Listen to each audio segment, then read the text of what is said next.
have 5 ways to keep yourself fashionable and warm using basic sweatshirts and sweaters.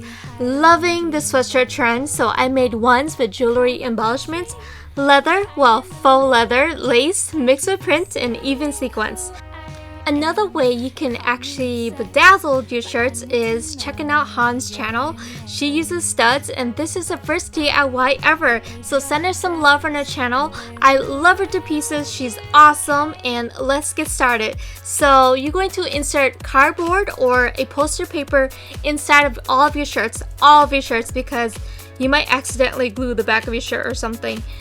All the materials I used in this video are listed in the info box down below, so make sure to expand to know where I purchased everything. My weapon of choice for this tutorial are the hot glue guns, and I'm using fabric glue sticks because it's flexible and machine washable, so it's not stiff like basic glue sticks. So I'm going to draw horizontal lines using fabric chalk. You can also use like a used up skinny bar of soap too. So I'm evenly spacing it out about 3 inches, and I drew out 3 lines, so you can make like 10 lines if you want. Just depends. I just kept it simple. And this is very important. Squeeze a thin amount of glue, because if you overdo it, the glue is going to ooze out of your lace and make your shirt look all crappy. You want to make it look like you bought it at the store. So these are the tools I use to cut with. I'm going to use scissors for this one, and I'm going to cut off the trimming and repeat. Isn't it so adorable? It's so simple. Next, you're going to make sequence wording. I'm going to start with drawing a half of a heart. You can make a small, large, whatever size you want. This is going to be like the contrast to your sequence, and you're going to choose a fun fabric print, either an old t-shirt, whatever you have at home, or go shopping at a fabric store.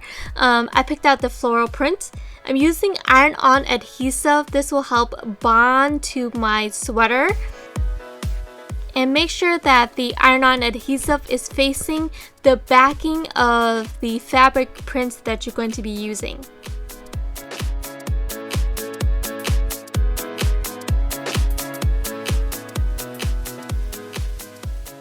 I'm done adding the heat, so I'm letting it cool down first and peel off the backing of the sticker.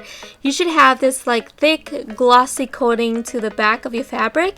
Now you're going to trace the heart template on top and start cutting out your heart.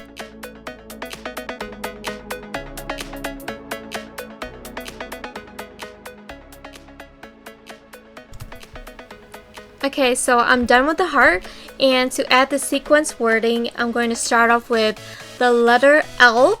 You can actually write out the whole word out if you decide to use regular fabric glue. The hot glue gun tends to dry quickly, so it's best to work in small sections.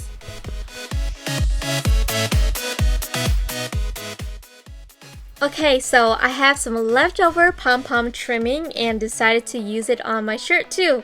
Basically, I'm trying to say is you can use any type of ribbon or trimming of your heart's desire onto the top. I'm really loving the pom-poms. It gave it such more detail and a personal fun touch. Love it! Alright, so if you're into varsity types of jackets or Leatherman sweaters or even elbow patches, this is the top for you. You're going to mark your elbows with tape first.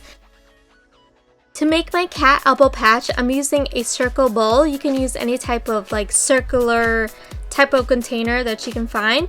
Now I'm going to fold the paper in half and draw half of a circle with the bowl. This will give me the perfect head shape. And I'm drawing my kitty ears on top.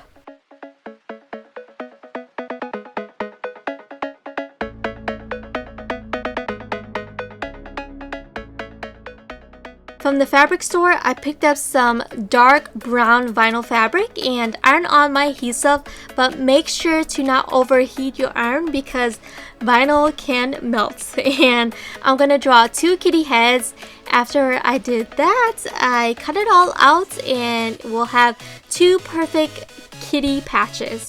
Peel off the patches and then you're going to glue some more fabric just to make sure that it sticks to your elbows, just because we always bend our elbows often.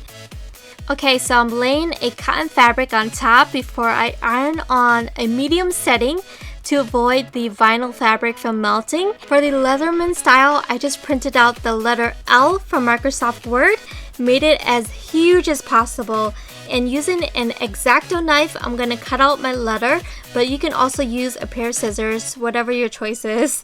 And make sure to flip over your letter onto the backing of your vinyl fabric, just because if you don't, your letter will be pretty much backwards, and that will be a waste of fabric.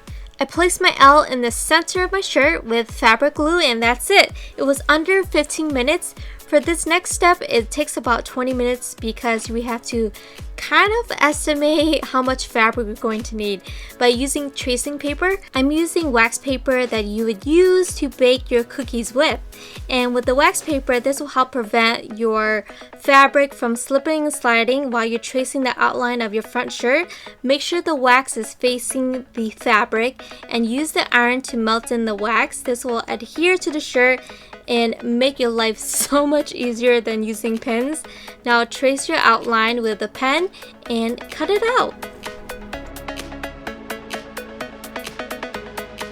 I picked out a retro pattern fabric and decided to use pins to attach it to the fabric.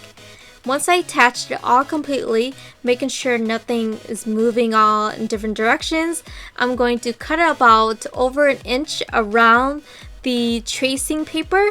That extra inch will be what you're going to use to fold into your outline. This will help give you that seamless look without anyone knowing that you just basically glued your fabric print on. So fold it in right where your seam is at for your shirt and use the fabric glue to glue the side. Just like that. It's really easy to do. Yay! I have a printed front panel sweatshirt for under 10 bucks. Usually they can cost up to like 80 or so. Now you're going to grab a statement necklace. This is my last tutorial for this video. It's so long, but hopefully you actually try this out. You're going to need a set of pliers or side clippers to trim off the chain necklace. And once you have that done, you're going to find some super glue that is multi-purpose for fabric too and jewelry. I'm using the E6000 super glue, which is amazing on so many different materials. So I glued the necklace on top, and then you can glue the pearls on the sleeve. So this is a little bit tedious. Make sure to glue on the side, not on the holes of the pearls, because after you glue them, you're going to sew each pearl on the sleeves, just in case that the pearls decide to fall off over time of wear. As I thread the needle, I make a double knot onto the end, and then I thread it through the whole of the pearls and sew each one, which took me like an hour, but it was so worth it. It looks like I spent over $100 on the shirt. And make sure to sew the ends of the necklace and also the middle of the necklace so that it doesn't fall off over time too. And once it's all secured in place, make sure to tie a knot and cut off the extra thread.